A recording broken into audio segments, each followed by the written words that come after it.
अस्सलाम वालेकुम सब कोलीग्स को। सबसे पहले अच्छा, आज की हमारी जो प्रेजेंटेशन थी वो स्पेशल रिक्वेस्ट पे कन्वीन करवाई गई है, स्पेशली रेवेन्यू डिपार्टमेंट की तरफ से। हमारे उन्होंने कहा था कि फाइनेंस एक्ट जो नया 2023 इंट्रोड्यूस हुआ है उसमें एफबीआर ने काफ़ी चेंजेस न्यू इंट्रोड्यूस करवाई हैं, जिसमें स्पेशली जो सा था 7E के हवाले से जो नया टैक्स इंट्रोड्यूस करवाया गया है, जो बिल्कुल अभी हमारे लिए भी नया था। तो उस पर हमने फिर अपने जो टैक्स कंसल्टेंट थे एहसन विर्क साहब, इनसे रिक्वेस्ट की थी कि वो आके थोड़ा सा ब्रीफ करें ताकि हमारी जो ट्रांसफ़र की प्रोसीडिंग्स हैं वो हम कंटिन्यू रखें, या किस तरह या कौन सा सर्टिफिकेट लेना है उसके रूल्स की अंडरस्टैंडिंग के लिए।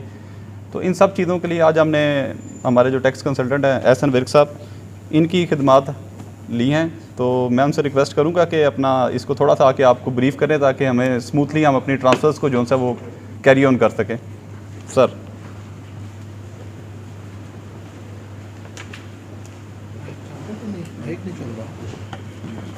माइक चल सकता है?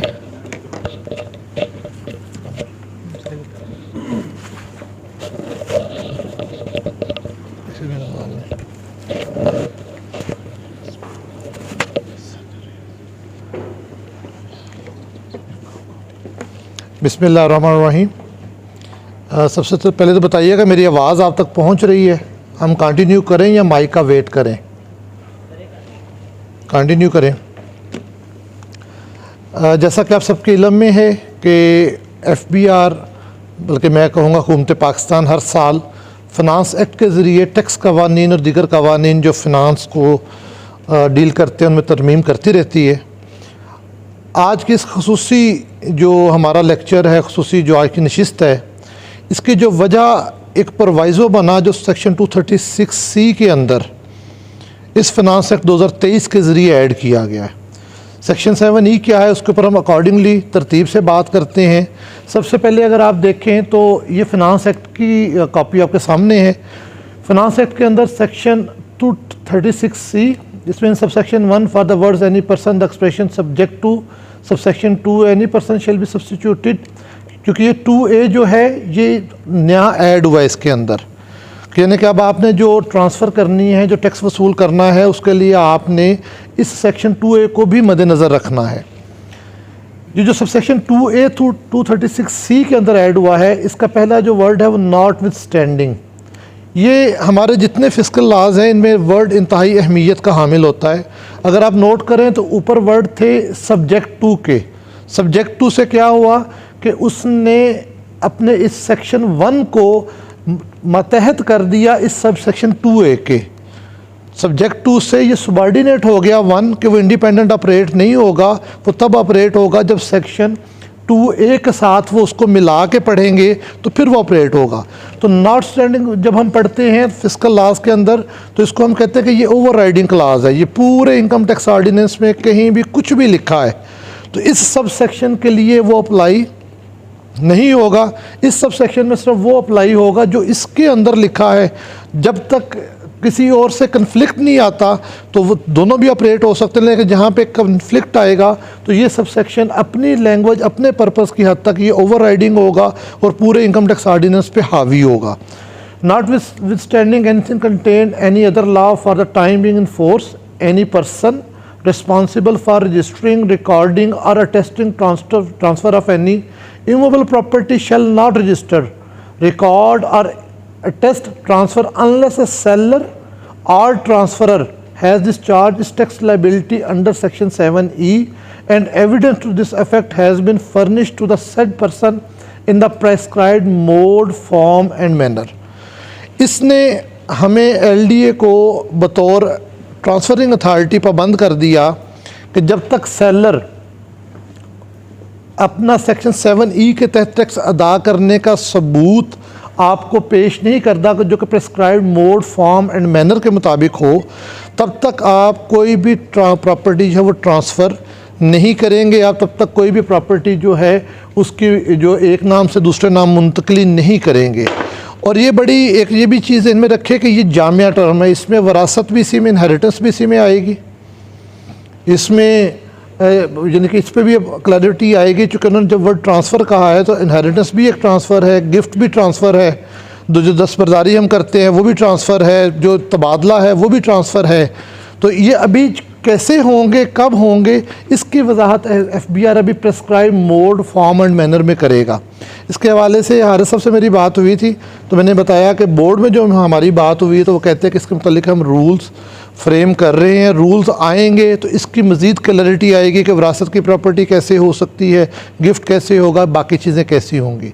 लेकिन जो आज का हमारा मौजू साथ इसके साथ था कि हमारी अंडरस्टैंडिंग हो कि सेक्शन 7E है क्या, जिसके लिए हमें उन्होंने पाबंद किया है कि जी आपने जब तक 7E का एविडेंस नहीं लेना तब तक आपने कोई प्रॉपर्टी ट्रांसफ़र नहीं करनी। फाइनेंस एक्ट 2022 के अंदर, फाइनेंस एक्ट 2022 के अंदर ये नया सेक्शन ऐड हुआ था। ये इससे पहले इनकम टैक्स ऑर्डिनेंस का हिस्सा नहीं था सेक्शन 7E। फाइनेंस एक्ट 2022 में उन्होंने कहा टैक्स ऑन डीम्ड इनकम। लफ्ज़ जो डीम्ड है ये हमारे फिस्कल लॉज में इसकी भी बड़ी अहमियत है। डीम का जो मफहूम होता है वो ये है कि ये एक्चुअल नहीं है, ये हकीकी नहीं है, ये नोशनल है, ये फ़र्ज़ी रकम है, लेकिन लॉ ने कहा है कि इसको इस तरह ही देखा जाएगा। मेरे हाथ में किताब है लेकिन लॉ कहते नहीं इसको आपने गिलास पढ़ना है, आप इसको किताब नहीं पढ़ सकते। तो जो डीमिंग प्रोविजन के तहत वो उसके मफहूम व मायने दिए जाएंगे, सिर्फ वो वाले जो मफहूम और मायने हैं वो पढ़े जाएंगे। तो इसके ऊपर उन्होंने जो पहला कहा वो कहा कि टैक्स ऑन डीम्ड इनकम, ये डीमिंग प्रोविजन, और डीमिंग प्रोविजन कहाँ से निकलती है, इसका अगर आप सब सेक्शन 2 देखें, अ resident person shall be treated, तो शैल बी ट्रीटेड के जो अल्फाज हैं कि उसकी एक्चुअल है या नहीं है, तो वो तसव्वुर ये किया जाएगा लॉ के तहत कि जी आपने इस डीमिंग प्रोविजन के तहत एक इनकम हासिल की है और इस इनकम के ऊपर आपने टैक्स देना है। फॉर द टैक्स ईयर 2022, ये पिछले साल फाइनेंस एक्ट में आया। अमूमन कंसेप्ट यही होता है कि जो भी तरमीम आती है वो प्रोस्पेक्टिव होती है, रिट्रोस्पेक्टिव नहीं होती। जो फाइनेंस एक्ट 2022 आया वो टेक्निकली सारा टैक्स ईयर 2023 पे अप्लाई होता है, लेकिन इस सेक्शन को उन्होंने पिछले साल प्रोस्पेक्टिव इफेक्ट दे के 2022 से अप्लाई किया। For tax year 2022 and onwards, a tax shall be imposed at the rate specified in division 8C of part 1 of the first schedule on the income specified in this section. ये rates क्या हैं, इनकी effects क्या हैं, ये हम आगे जाके देख लेते हैं। वेरी सिंपल है, पहले हम थोड़ा सा सेक्शन को देख के तो ये रेट्स भी हम अपने अकॉर्डिंगली देख लेते हैं। नंबर 2, अ रेजिडेंट पर्सन। यहाँ पे पहला सवाल कि क्या ये सेक्शन हर बंदे के ऊपर लागू है, तो उन्होंने कहा कि नहीं, ये सिर्फ रेजिडेंट पे लागू है। जो नॉन रेजिडेंट है उसके ऊपर ये सेक्शन लागू नहीं, उसकी चाहे पाकिस्तान में प्रॉपर्टी भी हो तो उसकी प्रॉपर्टी पे ये लागू नहीं है। अब रेजिडेंट कौन है? रेजिडेंट, इसके अंदर वर्ड यूज़ हुआ हुआ है पर्सन। पर्सन को जब हम पढ़ते हैं तो पर्सन में इंडिविजुअल, एसोसिएशन ऑफ पर्सनस और कंपनीज तीनों फॉल करती हैं। कंपनी को हम फर्दर देखते हैं तो उस पर provisional government, trust, NGO, NPO, body corporates, बहुत कुछ उसके अंदर फॉल करता है। तो अगर लॉ का मफहूम होता है कि ये सिर्फ इंडिविजुअल की प्रॉपर्टीज़ पे है तो लॉ यहाँ पे वर्ड पर्सन यूज़ ना करता, यहाँ पे लफ्ज़ इंडिविजुअल यूज़ कर लेता। तो इसलिए एक तो ट्रांसफ़र करते हुए चाहे कंपनी की ट्रांसफ़र आए, AOP की ट्रांसफ़र आए, किसी ट्रस्ट की ट्रांसफ़र आए, किसी भी हवाले से आए, तो उन सब के ऊपर ये सेक्शन अप्लाई होना है। सिर्फ इसमें इस्तिस्ना है तो वो रेजिडेंट और नॉन रेजिडेंट का है। रेजिडेंट और नॉन रेजिडेंट को देखने के लिए रेलिवेंट जो सेक्शन है, क्योंकि हम एक एक वर्ड को ज़रा कंसेप्ट वाइज आगे क्लियर करते चलते हैं, चीज़ें हमें फ़ायदा देंगी। उसके अंदर जो सेक्शन 81, 82, 83 और 84 है इनकम टैक्स ऑर्डिनेंस के, जो resident and non resident person को डिफ़ाइन करते हैं। सेक्शन 81 है, a person shall be a resident person for a tax year if the person is a resident individual, resident company और resident association of person for the year. ये तीनों अल्फाज बाद में आगे सेक्शन 82, 83, 84 में ये फर्दर डिफ़ाइन किए गए। अगर तो आवाज़ कंफर्टेबल है तो फिर इसको रहने देते हैं, आपके पास आ रही है एंड तक, फिर रहने दें अभी, ठीक है, अगर आवाज़ कंफर्टेबल है तो। अच्छा जी, नंबर 2, द फेडरल गवर्नमेंट, इसको रेजिडेंट कहा गया। इसका अ person shall be a non resident person for a tax year if the person is not a resident person for that year.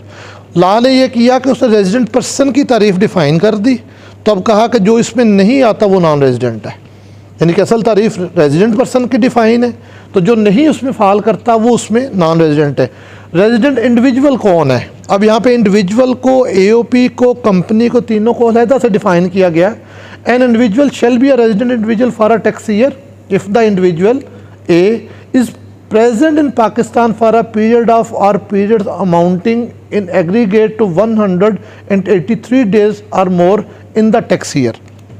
हमारा जो टैक्स ईयर है ये आपका फिनंशियल ईयर है जो जुलाई से जून है। एग्रीगेट क्या है कि बंदा 2, 4, 10 दफ़ा भी पाकिस्तान आया है और गया है।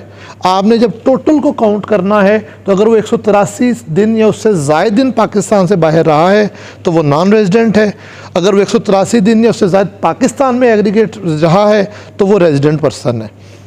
इसी के नीचे आए, दूसरा इसमें कहा, अब आपके गवर्नमेंट एम्प्लॉइज़ होते हैं, ये चूँकि आपसे सवाल, एक बंदा कहता है जी मेरे पास पासपोर्ट है, मैं तो 3 साल से लंदन हूँ, वो फॉरेन ऑफिस का एम्प्लॉई है, आप कहेंगे जी बंदा तो नॉन रेजिडेंट है।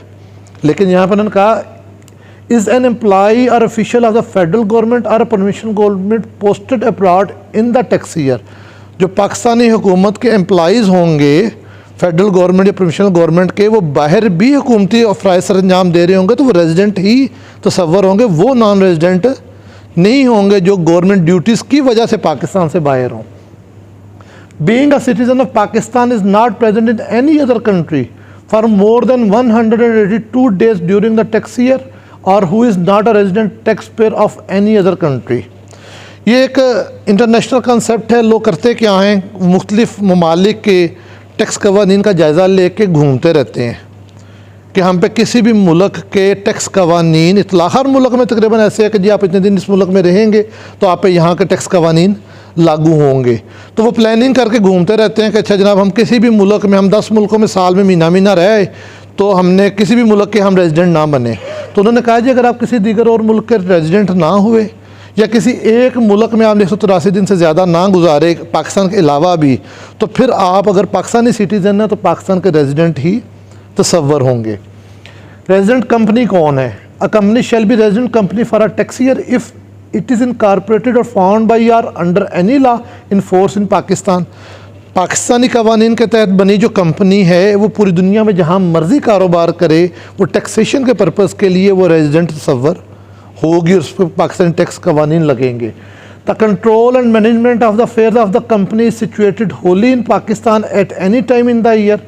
उसके जो अफेयर्स हैं, मैनेजमेंट एडमिनिस्ट्रेशन है, वो पाकिस्तान में साल में किसी भी वक्त अगर अवेलेबल है तो वो कंपनी, लेकिन इसमें वो कंपनी आ जाएगी जो कंपनी पाकिस्तानी नहीं, पाकिस्तानी कंपनियाँ तो ऊपर फर्स्ट में नंबर 1 में आ गई। ये वो कंपनीज हैं जो पाकिस्तान में तो नहीं है लेकिन वो पाकिस्तान में किसी काम के लिए आती है। इनको एक सेकंड हम वर्ड साथ यूज़ कर लेते हैं, परमानेंट एस्टेब्लिशमेंट का। जो गैर मुल्की कंपनियां होती हैं जब वो पाकिस्तान में आके काम करती हैं, ICI पाकिस्तान आपके पास प्रॉपर्टी ट्रांसफ़र करवाने आ जाता है, वो कहता है जी हम तो परमानेंट एस्टेब्लिशमेंट, हम तो, हमारी तो कंपनी बनी हुई है वाशिंगटन के अंदर। तो पाकिस्तान के अंदर उस पर्पज़ की हद तक, उस कंट्रोल की हद तक जो पाकिस्तान रिलेटेड प्रॉपर्टीज़ हैं उनके ऊपर इस टैक्स का उन पर बतौर रेजिडेंट कंपनी इतलाक़ होगा। वो आपसे सिर्फ इस बात पे कि जब हम चूँकि पाकिस्तान में इनकॉर्पोरेट नहीं हुआ, ये हमारी ऑनरशिप बैरून मुल्क लोगों की है या हम इंटरनेशनल कंपनी है, तो आपसे वो इस्तिस्ना नहीं ले सकते। तो वो जब उसकी control and management of the affairs of the company situated Holi in Pakistan at any time in the year वो मौजूद हैं, तो फिर वो आपके लिए रेजिडेंट कंपनी है। लेकिन कोई ऐसी कंपनी, अब चाइना की इन्वेस्टमेंट आ रही है, चीज़ें आ रही हैं, वो कंपनियाँ अभी पाकिस्तान में अवेलेबल नहीं हैं, वो इन्वेस्टमेंट लाते हैं, वो अभी कोई उसमें उनके कंट्रोल मैनेजमेंट अफेयर कुछ पाकिस्तान नहीं है, तो वो यहाँ पे आके इस्तिस्ना ले सकते हैं कि जी हमारी तो अभी कोई चीज़ नहीं, हम तो चाइना में बैठ के हमने फ़ैसला किया कि हमने पाकिस्तान में ये काम करना है, हमारी कोई कंट्रोल मैनेजमेंट नहीं है। मज़ीद इसको जब रूल प्रेस्क्राइब होंगे तो मज़ीद वजह से भी हम देखेंगे। It is a provisional government और local government in Pakistan. Provincial government और लोकल गवर्नमेंट, हम फेडरल गवर्नमेंट को ऊपर 81 में देखा है कि फेडरल गवर्नमेंट को उन्होंने रेजिडेंट गिना है, तो प्रोविंशियल गवर्नमेंट को उन्होंने रेजिडेंट कंपनी, चूँकि ये वैसे भी सेक्शन 80 कंपनी की तारीफ में शामिल है इनकम टैक्स ऑर्डिनेंस के पर्पज़ के लिए, तो उन्होंने कहा कि ये भी जो हैं वो रेजिडेंट पाकिस्तानी कंपनीज गिनी जाएंगी, इनके लिए कोई ऐसा इस्तिस्ना नहीं है कि ये पाकिस्तान हो या ना हो। फिर रेजिडेंट एसोसिएशन ऑफ पर्सनस, इसके अंदर भी वही है कि वो एसोसिएशन पर्सन जिनका होली या पार्शली कंट्रोल पाकिस्तान के अंदर हो या वो पाकिस्तानी कवानीन के तहत बनी हो, तो वो सारी कंपनियां वो रेजिडेंट, वो एसोसिएशन पर्सन रेजिडेंट सर्वर होंगी। तो अब ये इंडिविजुअल, ये कंपनीज और ये एसोसिएशन ऑफ पर्सनस जो रेजिडेंट हैं, ये सेक्शन 7E के तहत टैक्स अदा करेंगी। जी 7E पे आ जाए दोबारा।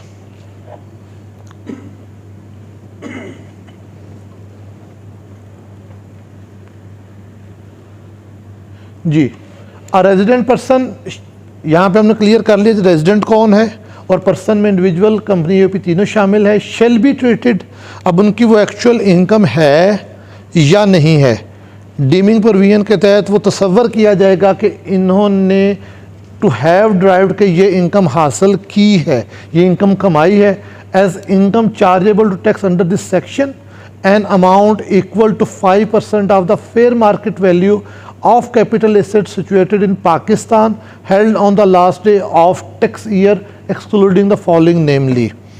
इसके अंदर जो 2-3 इंपॉर्टेंट चीज़ें हम उसको पहले देखते हैं और फिर हम एक्सक्लूजन्स को देखेंगे।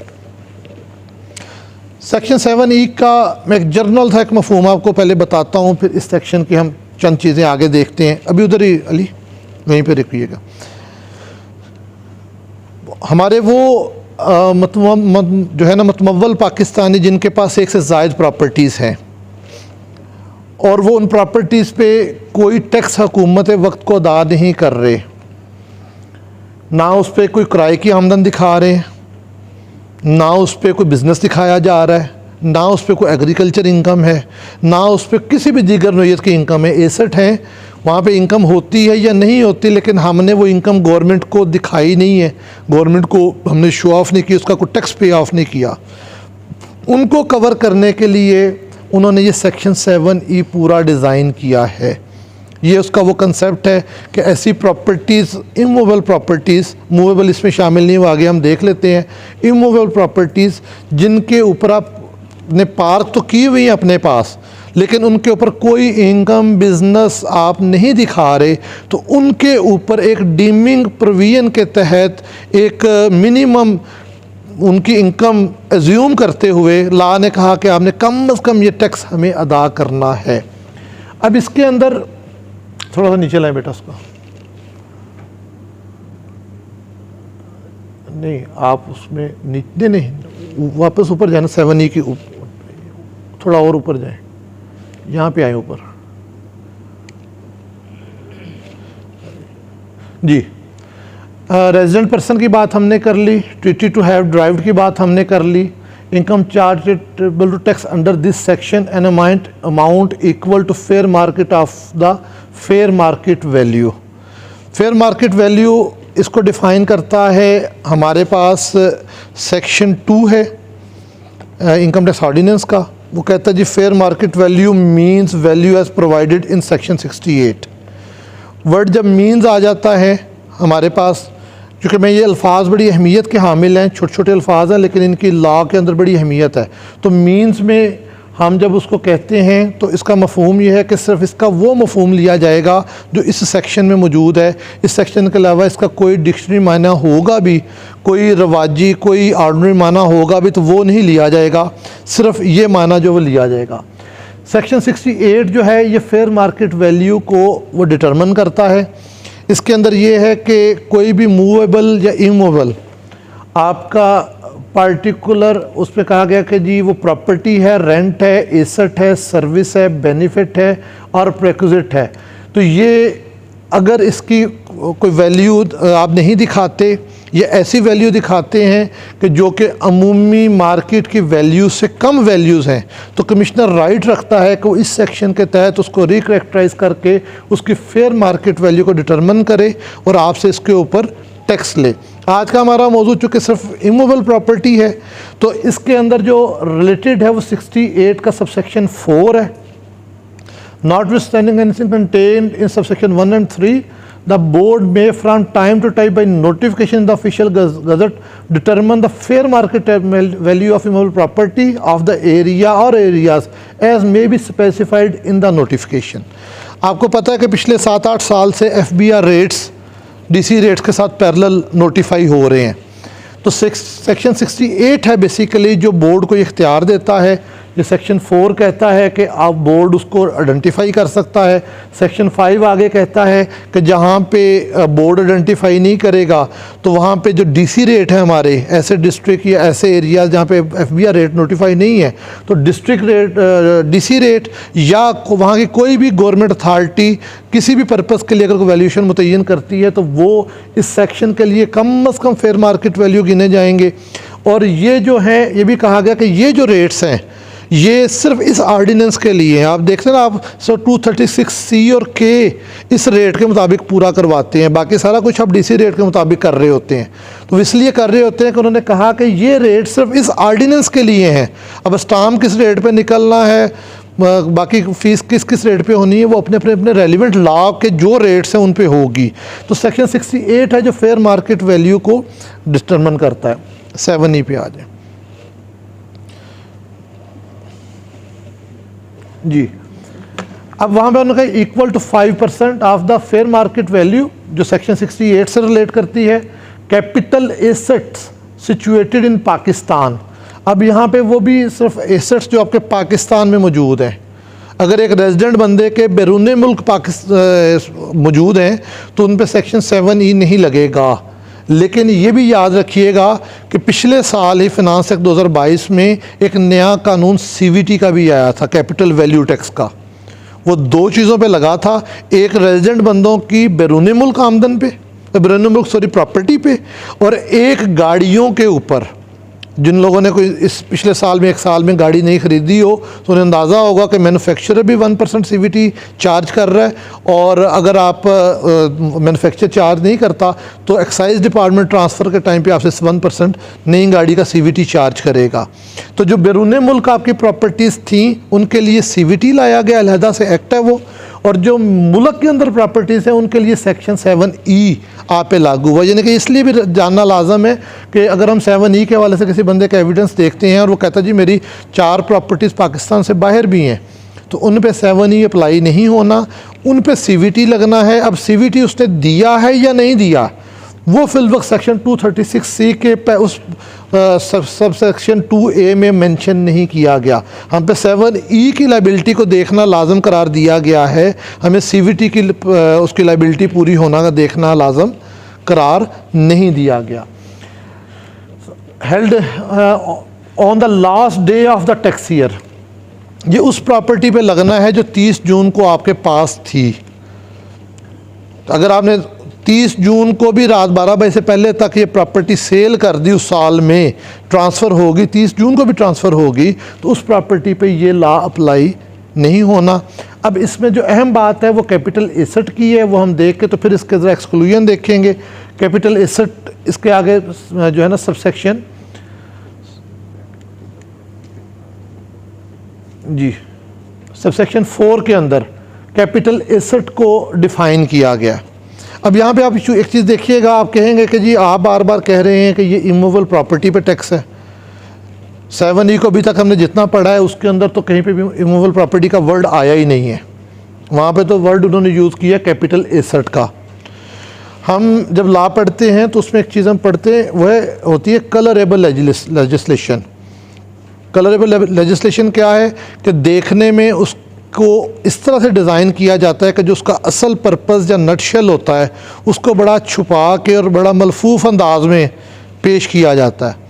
अब यहाँ पर उन्होंने कहा कि जी कैपिटल एसेट पे ये सारा सेक्शन 7E लगना है, लेकिन property of any kind held by a person whether or not connected with a business but does not include. अब जब एक्सक्लूजन देखेंगे तो उसके बाद बचता ही कुछ नहीं। एक्सक्लूजन क्या है जी? Any stock in trade, consumable stores और raw materials held for the purpose of business. जो बिजनेस से रिलेटेड स्टॉक चीज़ें सारा कुछ है वो इससे निकल गई। एनी शेयर, स्टॉक और सिक्योरिटीज़ जो मूवेबल है निकल गई। Any property with respect to which the person is entitled to a depreciation deduction और सेक्शन 22 और अमॉर्टाइजेशन डिडक्शन, ये भी बिजनेस से रिलेटेड जो होती हैं हमारी जो प्रॉपर्टीज़ या इन्वेस्टमेंट्स या सारी वो निकल गई। Any movable asset, any movable asset ये वर्ड है कि अब उसने एनी मूवेबल एसेट को यहाँ से निकाल दिया। अब जब मूवेबल निकलेगा तो क्या बाकी बच जाएगा? इमूवेबल बच जाएगा। ठीक है। तो इमूवेबल प्रॉपर्टी के ऊपर जो है उन्होंने सेक्शन 7E अप्लाई किया। ये शायद आपसे थोड़ी सी बात इरेलीवेंट हो, लेकिन मैं सिर्फ अब चूँकि मौजू है तो मैं गुजारिश कर देता हूँ। बेसिकली कॉन्स्टिट्यूशन ऑफ पाकिस्तान के हवाले से एक बहुत बड़ा इसमें इशू आ जाता है कि जो इमूवेबल प्रॉपर्टी है क्या इसके ऊपर फेडरल टैक्स लगा सकता है कि नहीं। ये एक पूरा मौजू है, सब्जेक्ट है कि जनाब क्या इमूवेबल प्रॉपर्टी के हवाले से फेडरल के पास आपका स्टाम्प क्यों लेता है, आपके जो प्रॉपर्टी टैक्स क्यों प्रोविंस लेता है, क्योंकि वहाँ पे ये सारे इख्तियारात प्रोविंस को दिए गए हैं कि वो ले। तो इन्होंने इसको इस तरह कलरेबल वो लेजिस्लेशन बनाई कि देखने में इमूवेबल प्रॉपर्टी का कहीं वर्ड नहीं है, लेकिन जब आप उसको निचोड़ के नटशेल करेंगे तो पता चलेगा कि जी इमूवेबल प्रॉपर्टी के अलावा यहाँ पे बचा भी कुछ नहीं है, इसके अलावा बचा भी कुछ नहीं है। तो इन्होंने वो कॉन्स्टिट्यूशन का जो सारा था उसके हवाले से उन्होंने इसको कोशिश की कि हम इस तरह लेके चलें कि हम कॉन्स्टिट्यूशनल जद के अंदर ना आए। इसके ऊपर फिर 2 रिट्स हुई। एक जो है सिंध हाई कोर्ट के अंदर रिट हुई इसके ऊपर कि जनाब ये अनकॉन्स्टिट्यूशनल है सेक्शन 7E, कि ये फेडरल का इख्तियार नहीं है कि उसको वसूल करे। लेकिन उन्होंने कहा, सिंध हाई कोर्ट ने कि नहीं जी वो ये कर सकता है, उसने इसको आइनी करार दिया है। नंबर 2 लाहौर हाई कोर्ट में इस पर रिट हुई। लाहौर हाई कोर्ट ने बाकी बातें हम एक्सक्लूजन के साथ में फिर उसको रिपीट करूँगा, लेकिन यहाँ पर जो लाहौर हाई कोर्ट ने कहा, उसने कहा जी बेसिकली इमूवेबल प्रॉपर्टी की अगर उसकी मेजरमेंट या उसकी मौजूदगी की वजह से अगर कोई टैक्स लगता है, जैसे प्रॉपर्टी टैक्स है, जैसे आपने लग्जरी टैक्स लगाया, ठीक है, जैसे आप उसके हवाले से कोई ऐसा टैक्स जिसका मेन क्रक्स जो है वो प्रॉपर्टी हो ना कि उसकी इनकम हो, तो वो प्रोविंस लेगा। लेकिन जहाँ पे किसी प्रॉपर्टी से इनकम ड्राइव होने की बात हो, जैसे पहले भी रेंट पे फेडरल गवर्नमेंट टैक्स लेती है, तो उन्होंने कहा कि जहाँ पे इनकम ड्राइव होने की बात होगी तो वो फेडरल ले सकता है, तो उसका राइट है कि वो ले। तो लाहौर हाई कोर्ट ने भी इसको कॉन्स्टिट्यूशनल करार दे दिया। ये दोनों रिट्स अवेलेबल हैं जिसके अंदर इसको कॉन्स्टिट्यूशनल करार दिया गया। पिछले एक साल FBR इस कश्मकश में रहा, दोनों हाई कोर्ट्स में इसके केस चल रहे थे, लेकिन दोनों हाई कोर्ट से ये उसके फेवरेबल आए हैं। उन्होंने कहा जी आप ये डीमिंग प्रोविजन के तहत वो टैक्स ले सकते हैं। लाहौर हाई कोर्ट ने कुछ और चीज़ें कहीं, वो मैं पहले कुछ एक्सक्लूजन हम देख लें, फिर मैं उस पर मज़ीद एलेबोरेट करता हूँ कि वो उनसे कनेक्टेड बातें हैं। तो ये अब जो इसका सारा हम नटशल देखते हैं कि इमूवेबल प्रॉपर्टी पाकिस्तान के अंदर रेजिडेंट पाकिस्तानी के पास 30/6 को जो अवेलेबल होंगी, उनकी फेयर मार्केट वैल्यू का 5% तसव्वुर किया जाएगा कि उसने उसकी इनकम हासिल की है, और उस 5% का 20%, वो जब हम शेड्यूल देखेंगे तो उस 5% का 20%, अब टोटल फेयर मार्केट वैल्यू का 1 कर लें तब भी रिज़ल्ट वो है, उसका 5 करके उसका 20 करें तो वो भी वो 1 के इक्वल आपके आएगा। वो उसने सालाना हुकूमत वक्त को अपने इनकम टैक्स रिटर्न के साथ उसने टैक्स अदा करना है, जिसकी अब वेरिफिकेशन की ज़िम्मेदारी आप पे डाली गई है कि जनाब अब आपने पहले ये चेक करना है कि उसने 7E दिया है कि नहीं दिया, फिर आप सेलर को अलाउ करेंगे कि वो प्रॉपर्टी ट्रांसफ़र करे। कौन कौन सी प्रॉपर्टीज़ हैं जो इस सेक्शन 7E से मुस्तस्ना हैं, जिनके ऊपर ये सेक्शन अप्लाई नहीं होता। उसके ऊपर ये एक्सक्लूजन है जी सब सेक्शन 2 के नीचे, 1 capital asset owned by the resident person. एक प्रॉपर्टी जो कोई भी आप अपनी सबसे बड़ी वैल्यू मालियत की आप इसमें से निकाल सकते हैं, यानी कि आपके पास 10 घर थे, को 50 लाख का, को 2 करोड़ का, को 10 करोड़ का, तो जो सबसे बड़ा घर है वो आप एक प्रॉपर्टी निकालने की, ये बेसिकली उसमें था उनकी ये कि जी जहाँ पे उसकी रहाइश है, उसमें रहाइश का लफ्ज़ तो नहीं आया, इसमें तो ओपन दिया गया, तो जो उसकी एक प्रॉपर्टी है, किसी को भी वो कहे कि जी ये मेरी इस पर 7E में नहीं देता या देना चाहता, उसकी रहाइश वाली प्रॉपर्टी कम अज़ कम यहाँ से निकल जाएगी।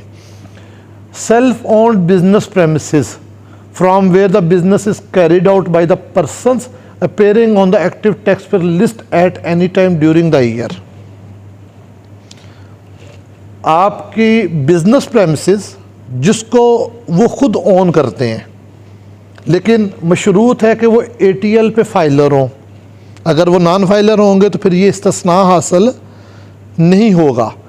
तो वो प्रॉपर्टी जो बिज़नेस पर्पस के लिए है वो भी 7E से निकल जाएगी। गवर्नमेंट है, उसके पास एक 100 ब्रांच है और 100 ब्रांच उसकी अपनी सेल्फ ओन्ड है, प्रॉपर्टी उसके नाम टाइटल्ड है तो उस ब्रांच के उस प्रॉपर्टी पे कोई टैक्स 7E के तहत नहीं लगेगा कि प्रॉपर्टी भी उसकी अपनी हो और वहाँ पे बिजनेस हो रहा हो, वो पर्सनल यूज़ की ना हो, तो उसके ऊपर वो नहीं लगेगा। यहाँ पे फिर अभी ये कन्फ्यूजन आ सकता है कि प्रॉपर्टी मेरे नाम थी, वहाँ पे बिजनेस एक कंपनी कर रही है जिसमें मैं एक डायरेक्टर हूँ, तो फिर वो कंपनी के नाम पे तो सेल फोन नहीं है वो प्रॉपर्टी। लेकिन ये अब रूल्स आगे उसको वजाहत करेंगे। लेकिन ये प्रोप्राइटरशिप केस में, एओपी और कंपनी के केस में जब उसके अपने नाम टाइटल हो तो चाहे 1000 प्रॉपर्टीज़ भी हों जहाँ पे वो खुद बिजनेस कर रहे हैं तो उन पे सेक्शन 7E नहीं लगेगा। Self owned agriculture land where agriculture activities carried out by the person excluding farmhouse and land annexed thereto। ज़री ज़मीन जिसके ऊपर ज़राअत हो रही हो और वो आपकी मलकियत हो, ज़री ज़मीन के ऊपर ये नहीं लगेगा, चाहे ये 100 मुरब्बे भी आपके पास हो, ठीक है। इसमें आप कुछ आगे एक्सक्लूजन में देखेंगे, ये वो रवायती पाकिस्तान के जो मरात याफ्ता तबके हैं उनके अंदर उसमें ये भी जो है सारा इसमें दिया गया। तो एग्रीकल्चर लैंड आपके पास जितनी भी है उसकी कोई मेजरमेंट नहीं, कोई है नहीं, शर्त एक है कि आपकी मलकियत हो और उस पर एग्रीकल्चर एक्टिविटी हो रही हो, उस पर कोई दीगर ये ना हो कि कागज़ों में वो एग्रीकल्चर हो, वहाँ पे शादी हाल बना हो, कागज़ों में वो एग्रीकल्चर और वहाँ पे कोई मार्केट बनी हो, उसका पर्पस जो है वो फिर एग्रीकल्चर एक्टिविटी होना लाजिम है, उस पर 7E अप्लाई नहीं होगा। इसमें फार्म हाउस जो हैं वो निकाल दिए गए हैं जी, excluding farm house and land annexed thereto. Farm house क्या है ये एंड में हम फिर देखते हैं, इसके अंदर डिफ़ाइन किया गया कि कितना एरिया किन शराइत के तहत वो फार्म हाउस कहा गया है, वो उसको हम दोबारा देखते हैं। फार्म हाउस के अलावा जो बाकी एग्रीकल्चर लैंड है वो, यानी कि फार्म हाउस को आप ये नहीं कह सकते कि जी यहाँ पे भी तो हमने पौधे लगाए हुए हैं तो इस पर तो भी एग्रीकल्चर का हमें वो दिया जाए इस्नास, तो वो नहीं मिलेगा, जो वाक़तन एग्रीकल्चर के लिए वो होगा। Capital asset allotted to a शहीद और डिपेंडेंट्स ऑफ अ शहीद belonging to Pakistan Armed Force, a person dependents of the person who dies while in the service of Pakistan Armed Force or federal or provincial government, a war wounded person while in service of Pakistan Armed Forces or federal or provincial government, and an ex-serviceman and serving personnel of armed forces or ex-employees or serving personnel of federal and provincial government being original allottees of the capital asset duly certified by the allotment authority। अब वो लोग जिन्हें दौरान service किसी हुकूमती इस्तेहकाक की वजह से ये प्लाट मिला है, वो शहीद हुए, वो जंग में ज़ख्मी हुए, वो जो शहीद हुए उनके जो डिपेंडेंट बच्चे थे, फैमिली थी, उनको जो मिले हैं, वो जो प्रॉपर्टीज़ हैं उनके ऊपर भी सेक्शन 7E का इतलाक़ नहीं होगा। यहाँ पे जो वर्ड डिपेंडेंट है ये बड़ा वसी वर्ड है, ये जो आपके लीगल हेयर्स होते हैं ये वो नहीं है। डिपेंडेंट वो गिना जाएगा जिसके दानो नफ़का के, जिसके सारे एक्सपेंसेस के आप ज़िम्मेदार थे। एक बंदे के 4 बेटे हैं, वो उसके वारिस तो हैं, लेकिन अगर 3 बेटे अपना खुद कमा रहे हैं, खुद सेल्फ एम्प्लॉई हैं, बिजनेसमैन हैं, तो वो डिपेंडेंट की तारीफ़ में नहीं आते। डिपेंडेंट वो हैं कि जिनके तमाम जो उनके मामलात हैं, कंट्रोल्स हैं, उनकी लिविंग है, वो सारी आपके साथ वो जुड़ी हो। तो इसके हवाले से वो यानी कि आप देखेंगे कि लफ्ज़ जहाँ पे लीगल हेयर्स का यूज़ नहीं हुआ, यहाँ पे वर्ड डिपेंडेंट का हुआ है, कि जो फिर एक खुद मुबहम वर्ड है और एक बतौर अथॉरिटी हमें ये असेस करना कि ये डिपेंडेंट है कि नहीं, तो ये भी एक अगला वो थोड़ा सा टेक्निकल काम हो जाएगा कि ये कौन होंगे जी। Any property from which income is chargeable tax under the ordinance and tax leviable is paid thereon. ऐसी प्रॉपर्टी जिसके ऊपर इस इनकम टैक्स ऑर्डिनेंस के तहत हमने ऑलरेडी टैक्स दे दिया हुआ है। मैंने एक प्रॉपर्टी अपनी शो की हुई है और उसके ऊपर मैं रेंट एज आ इनकम मैंने ऑलरेडी गवर्नमेंट को वो पेश करके उस पर टैक्स अदा कर दिया हुआ है, तो डुअल टैक्सेशन नहीं होगी, सेक्शन 7E इस पर अप्लाई नहीं होगा। जिस तरह मैंने पहले कहा कि इसका असल पर्पज़ इस सेक्शन का ये है कि ऐसी प्रॉपर्टीज़ जो लोगों ने इन्वेस्टमेंट करके रखी हैं उन पे इनकम भी वो ले रहे हैं, लेकिन वो गवर्नमेंट को डिक्लेयर नहीं कर रहे, तो जिस प्रॉपर्टी पे आप इनकम डिक्लेयर कर रहे हैं वो प्रॉपर्टी इस 7E में फ़ाल नहीं करेगी, जिसका आप टैक्स थोड़ा या ज़्यादा वो दे रहे हैं। पहले जब शुरू में ये बतौर ड्राफ्ट आया था फिनांस बिल 2022 के अंदर, तो यहाँ पे था कि वो फेयर मार्केट वैल्यू से कम ना हो, लेकिन बाद में अल्फाज उन्होंने निकाल दिए। अब भी अगर आप किसी प्रॉपर्टी पे 7E से आप बचना चाहते हैं, आप उसका शायद थोड़ा सा रेंट भी दिखा दें, उसका टैक्स अदा कर दें, तो वो प्रॉपर्टी 7E से निकल सकती है जी। Capital asset in the first tax year of acquisition where tax under section 236K has been paid. जिस साल आपने प्रॉपर्टी ली 236K आपने पे किया, तो उस साल भी वो 7E के अंदर वो प्रॉपर्टी फॉल नहीं करेगी, आपको उस एक साल के लिए उस प्रॉपर्टी का एक्सक्लूजन मिल जाएगा। Where the fair market value of the capital asset in aggregate excluding the capital asset mention in class A, B, C, D, E and F does not exceed ₹25 million. ऊपर जो A से लेके F तक exclusion हम देख आए हैं, वो एक्सक्लूजन आपकी प्रॉपर्टी से निकालने के बाद भी अगर आपकी बाकी मानदा प्रॉपर्टी वो 2.5 करोड़ पेज से एक्सीड नहीं करती, फिर भी आप पे 7E अप्लाई नहीं होगा, फिर भी 7E अप्लाई नहीं होगा। अगर यहाँ पे 2.5 करोड़ से ज़ायद हो जाएगी तो फिर एक अगला सवाल भी उठा के भी फिर 2.5 करोड़ से अबव प्रॉपर्टी पे 7E लगेगा कि फिर 2.5 करोड़ इंक्लूड करके सारी रकम के ऊपर 7E लगेगा। तो अगर 2.5 करोड़ यानी कि 2 करोड़ 51 लाख रुपया भी हो गया, तो फिर 2 करोड़ 51 लाख पे 7E लगेगा, फिर 2 करोड़ 50 लाख एक्सक्लूड करके 1 लाख पे 7E नहीं लगेगा। यहीं पे एक नया प्रोवाइज़ो इसमें भी ऐड हुआ है, इस फाइनेंस एक्ट 2023 के अंदर, उसके अंदर जो है वो नया प्रोवाइज़ो इसमें भी ऐड हुआ है, ये सेक्शन 7E के हवाले से। Provided that the exclusion mention in at class A, E, F and G of this subsection shall not apply in case of a person not appearing in the active taxpayer list other than person covered in rule 2 of the 10th schedule। अगर ATL में किसी बंदे का नाम शामिल नहीं है, FBR उसको आइडेंटिफाई कर लेता है, FBR उसके खिलाफ बेस्ट जजमेंट ऑर्डर पास करता है, उसे टैक्स रिकवरी करता है, तो वहाँ पे उसको सेक्शन 7E का इस्तिस्ना नहीं मिलेगा। यानी कि इसके लिए भी उन्होंने कहा कि जो एक्टिव टैक्स पेयर लिस्ट में फाइलर लोग हैं सिर्फ वो इस सेक्शन 7E का इस्तिस्ना ले सकते हैं, बाकी जो लोग हैं वो इस सेक्शन 7E का इस्तिस्ना नॉन फाइलर नहीं ले सकते। ये जो एक मज़ीद एक्सक्लूजन दिया गया है रूल 2 ऑफ 10th शेड्यूल, इसके अंदर सिंपल ये है कि अगर कोई विद होल्डिंग एजेंट समझता है कि कोई बंदा वो जो है वो इस काबिल नहीं है कि उसके ऊपर इनकम टैक्स ऑर्डिनेंस के तहत रिटर्न फाइल करना लाजिम हो, तो वो रेलिवेंट कमिश्नर को उसकी एप्लीकेशन देगा और कमिश्नर आफ्टर रिकॉर्डिंग एविडेंस वो उसको एक्सक्लूजन दे सकता है। लेकिन इस तरह की कोई एग्जांपल हमारी नज़र से आज तक गुजरी नहीं है कि कमिश्नर किसी बंदे को कहे कि जनाब आप लायबल टू रिटर्न फाइलिंग नहीं है। तो इसलिए नॉन फाइलर के हवाले से यहाँ पे भी एक एक्सक्लूजन इस दफ़ा जो है प्रोविजन आई है, उन्होंने कहा है कि जनाब अगर आपका नॉन फाइलर हुए तो फिर इसका कोई एक्सक्लूजन, लेकिन एक्सक्लूजन में भी अगर आप देखें तो वो वाले एक्सक्लूजन उन्होंने यहाँ से उनको कहा था कि जो सेल्फ ओन्ड वाले या एग्रीकल्चर लैंड वाले या वो दूसरे थे, बाकी अब जो वो थे आपके डायरेक्ट अलाटी वाले, वो वाले एक्सक्लूजन जो हैं वो उसके अंदर अकॉर्डिंगली वो जो है वो फिर भी इंटैक्ट रहेंगे। यानी कि रिटायर्ड पेंशनर्स को तो उन्होंने फिर भी इंटैक्ट रखा है कि वो अपना एक्सक्लूजन जो उनको डायरेक्ट प्लॉट अलाट हुए हैं वो ले सकते हैं, लेकिन जो दूसरे एक्सक्लूजन थे वो उन्होंने कहा कि जी आप उसको अवेल नहीं कर सकते। जी नीचे आइएगा। Capital is owned by a provincial government और अ लोकल गवर्नमेंट, ठीक है जी, क्योंकि फेडरल बना रहा है लॉ, तो फेडरल ने कहा कि जी ना सूबाई हुकूमत लोकल गवर्नमेंट की भी उसको भी इस्तिस्ना है। उससे नीचे LDA के लिए भी खुसूसी बात है, वो कहते हैं capital is owned by a local authority और development authority, builders and developers for land development and construction subject to the condition that such person are registered with director general of designated non financial businesses and professions.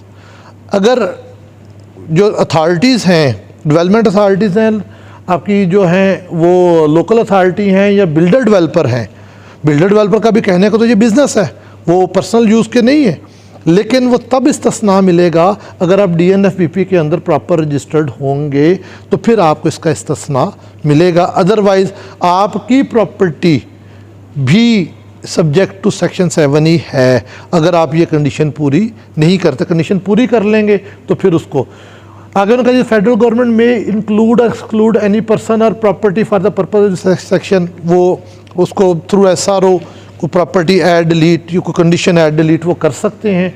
Capital asset को हम पहले देख चुके हैं, नीचे farm house की तारीफ देख लें। ऊपर हमने पढ़ा था एग्रीकल्चर लैंड के हवाले से, तो उसमें से एक्सक्लूड किया था फार्म हाउस को। फार्म हाउस उन्होंने कहा कि means a house constructed on a total minimum area of 2000 square yards with a minimum covered area of 5000 square feet used as a single dwelling unit with or without an annex। तो जो रहायशी आपका इलाका area है, अगर वो इससे जो वो एक्सीड कर जाता है minimum area of 2000 square feet, यानी कम अज़ कम इतना हो, यानी कि जब इससे इतना या इससे ज़ायद होगा तो वो फार्म हाउस गिना जाएगा। फार्म हाउस गिना जाएगा तो वो एक्सक्लूजन से एग्रीकल्चर से निकल जाएगा। अगर किसी कंपाउंड में provided that where there are more than one dwelling units in a compound and the average area of the compound is more than 2000 square yards for a dwelling unit, each one of such dwelling units shall be treated as a separate farm house। अगर कोई एक area है जिसमें एक से ज़्यादा घर बने हुए हैं रहाइश के लिए और हर एक का जो एरिया है वो इस तरह आपस में एक दूसरे से डिफरेंट है, तो वो सारे जो है वो अलग-अलग फार्म हाउस गिने जाएंगे। और उसके हवाले से उनका, क्योंकि इसको अलहदा क्यों किया लॉ ने, इसलिए भी किया कि हमने पढ़ा वन सेल्फ ओन्ड आपका एक्सक्लूड हो जाएगा। तो आप मुमकिन है कहें कि जी मेरा तो ये 2 मुरब्बे का ये एक ही फार्म हाउस है तो मैं इसको एक्सक्लूड कर रहा हूँ 2 मुरब्बे को, ठीक है ना। तो उन्होंने कहा कि नहीं, फिर उसकी वो लिमिट के साथ उस लेवल तक वो एक्सक्लूड होगा, तो बाकी जो वो अलहदा से गिने जाएंगे। अभी सेक्शन इसके जो वैसे लाहौर हाई कोर्ट की एक मैं उसका डिसीजन का थोड़ा जिक्र कर दूँ। यहाँ पे हमने ये देखा कि उन्होंने कहा कि जी आपने इसको फेयर मार्केट वैल्यू के मुताबिक जो 30 जून को होगी उसके मुताबिक उस वैल्यू के 5% को हम आपकी इनकम गिनेंगे और 5% का 20% जो कि टोटल फेयर मार्केट वैल्यू को 1% बनेगा वो हम आपसे टैक्स चार्ज करेंगे। तो वो आज की फेयर मार्केट वैल्यू पे होगा। लाहौर हाई कोर्ट ने इसके ऊपर जो भी ऑलरेडी डिसाइड किया है, लाहौर हाई कोर्ट ने कहा कि ये फेयर मार्केट वैल्यू पे लेना ये अनकॉन्स्टिट्यूशनल है। एक बंदे ने जिस कॉस्ट के ऊपर इसको लिया हुआ है, मैंने 2011 में एक प्लाट ख़रीदा तब वो 30 लाख का था, आज वो प्लाट 4 करोड़ का हो गया हुआ है।